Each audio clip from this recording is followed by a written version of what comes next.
Okay guys, episode 7 tayo dito na kung saan yung magiging discussion natin is kung paano mag-transfer ng tokens papunta sa decentralized exchange guys. So for example guys, no, dito, punta tayo sa Discover.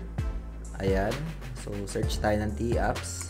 Like for example, itong kay Jupiter, no. So select natin ito and then go to Jupiter.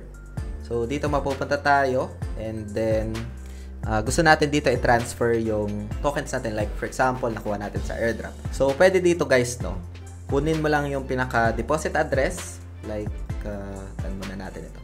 Puntahan mo lang yung pinaka deposit address dito guys sa DEX na ginagamit mo and then i-copy mo lang siya and then balik ka lang doon sa pinaka wallet mo dito, punta lang sa home and then select mo lang itong pinaka send guys.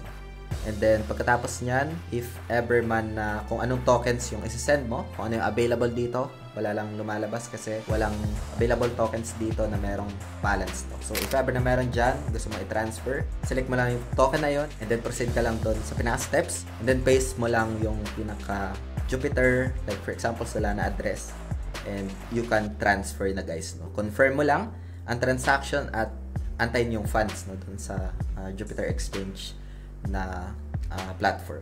So, ganun lang siya guys kadali and if ever man na meron kayong questions, feel free to comment lang sa comment section ng video na ito. Next naman discussion natin dito is kung paano i-connect yung OKX wallet sa iba't ibang DeFi protocols guys, no? Kita-kits tayo guys sa episode 8.